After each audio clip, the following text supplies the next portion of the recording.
अशोक, ये जो पूरी की पूरी बातचीत, ये जो आंकड़े आपने देखे, क्या इस पर आपको हैरानी हो रही है?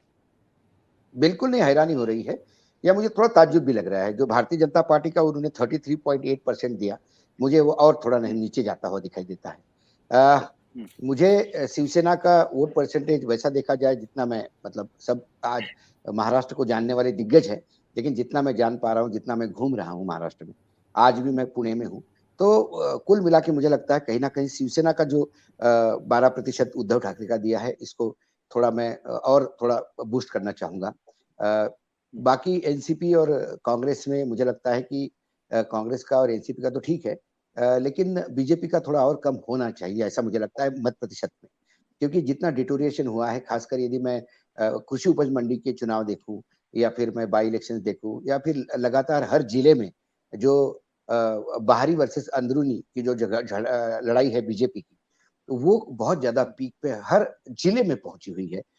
तो कुल मिलाकर जो आकलन विनोद तावड़े खुद स्वयं बता रहे हैं, जो general secretary all India BJP के हैं, भले महाराष्ट्र के प्रभारी नहीं है, लेकिन महाराष्ट्र उनका गृह भूमि रही है, महाराष्ट्र के कद्दावर नेता रहे हैं।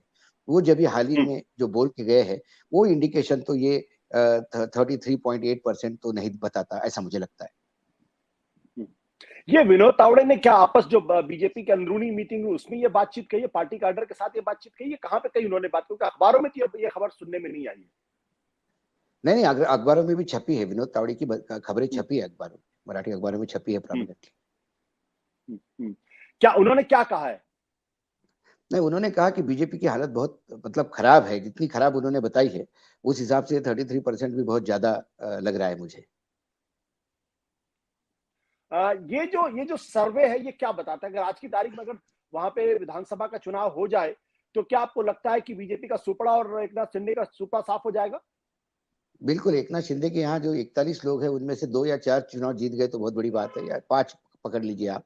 और मेरा आकलन है, हो सकता है कि बाकी साथी इसमें एक्सेप्ट नहीं करें, मेरा आकलन है यदि आज चुनाव होते हैं तो बीजेपी 200, हमारे यहाँ शायद 88 का हाउस है, तो उसके अनुरूप में बीजेपी यदि 50 से 55 तक आ जाए तो आश्चर्य नहीं होना चाहिए, ऐसा मुझे लगता है। 50 से 55 में अगर जाए तो आपको आश्चर्य नहीं लगना चाहिए। एक सवाल, हमारे जो बहुत सारे दर्शक हैं, जो महाराष्ट्र के बाहर के दर्शक हैं, उनको शायद शकाल अखबार के बारे में उतना जानकारी नहीं होगी। इस सर्वे को कितना क्रेडिबल माना जाए अशोक? देखिए, सर्वे तो कोई भी क्रेडिबिलिटी की सर्वे की, जब हम नेशनल लेवल पे आप एक चैनल को स्वयं हेड कर चुके हैं, तो सालों आप चैनल के हेड रहे हैं, तो आपको भी पता है कि सर्वे कैसे होते हैं और सर्वे कैसा किया जाता है। लेकिन सकाळ पेपर को हम पूरा शरद पवार आउटराइट नहीं बोल सकते।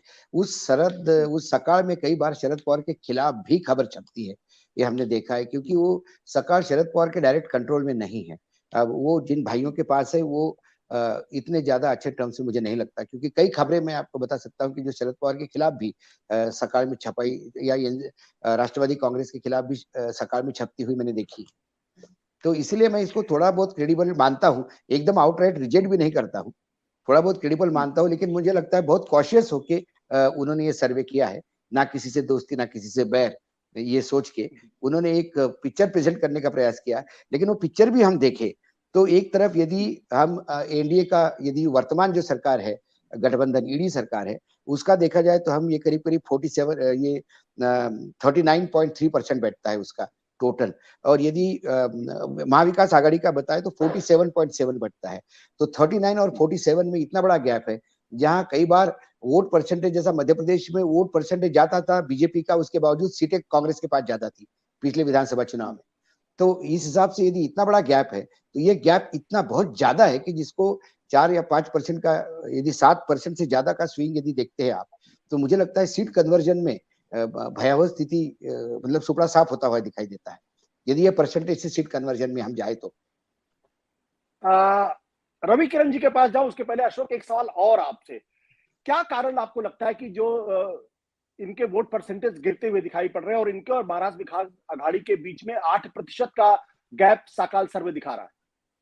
देखिए, सबसे पहली बड़ी बात तो यह है कि भारतीय जनता पार्टी महाविकास आघाड़ी सरकार को 5 साल पूरे करने देती तो हो सकता है अपने बलबूते पे सरकार बनाती, क्योंकि एक अच्छा तगड़ा विपक्ष करके रोज सरकार को घेर रही थी।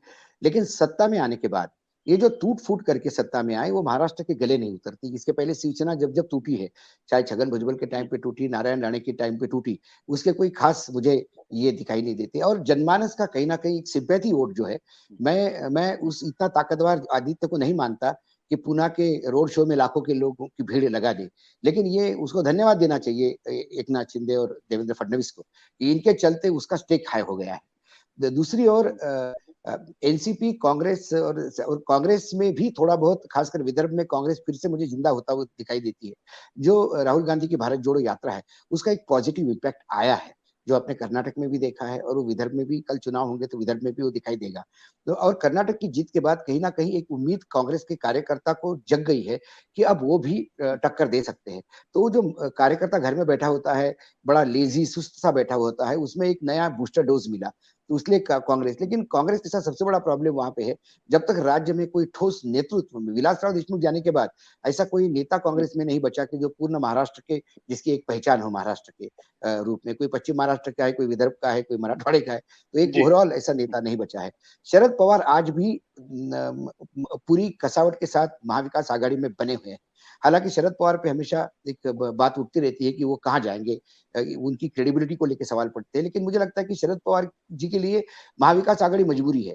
यदि महाविकास आघाड़ी से वो बीजेपी की तरफ टिल्ट होते हैं तो फिर केंद्रीय राजनीति में उनका वजूद खत्म हो जाएगा। इसलिए अपना वजूद बनाए रखने के लिए उन्हें महाविकास आघाड़ी टिकाना जरूरी है, और यही एक ग्लोइंग फैक्टर है कि वो महाविकास आघाड़ी को लेकर बैठते हैं।